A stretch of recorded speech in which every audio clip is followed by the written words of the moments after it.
Since we are asked to solve by factoring, we need to make sure that our equation is equal to 0. In this case, our equation is equal to negative 10. So we need to move that negative 10 over to the other side by adding 10. That leaves us with the equation 9x squared minus 19x plus 10 is equal to 0. Now we're ready to factor. So we'll go ahead and set up our parentheses.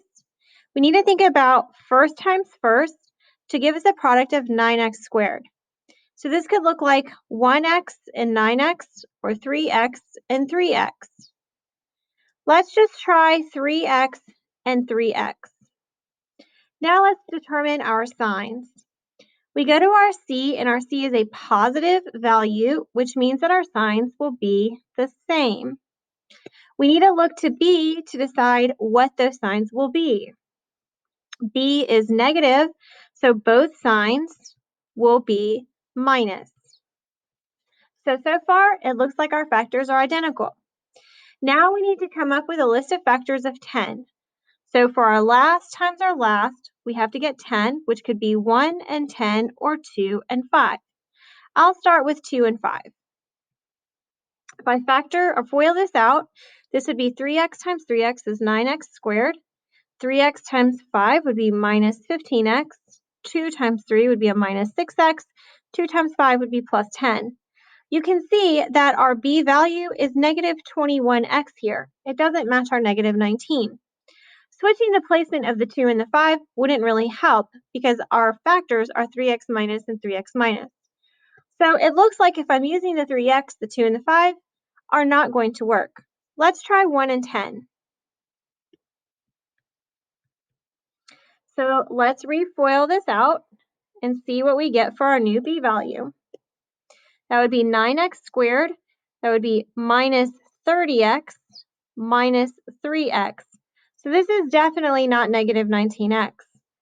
So it doesn't look like the 3x and the 3x will work since it didn't work with our factors of 2 and 5 or 1 and 10 for last times last.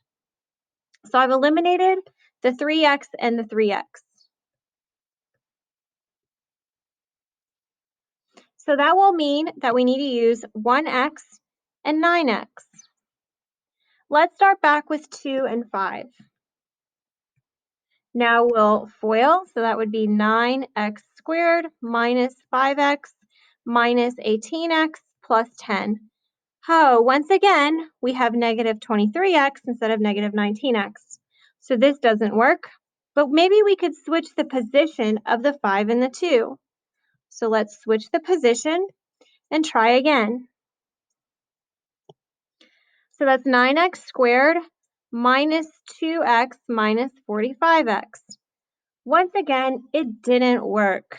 So it doesn't appear that the 2, 5 factors will work for us. Let's try 1 and 10. When we FOIL this out, that's 9x squared minus 10x minus 9x plus 10. Yay, we finally did it. We're at negative 19x for B. So now we can apply our zero product property and finish solving for x. So we have x minus 1 is equal to 0, so x is equal to 1. Or we have 9x minus 10 is equal to 0, so we'll add 10. Then divide by 9. So we get x is equal to 10 ninths. So our final solutions, we get x is 1 or 10 ninths.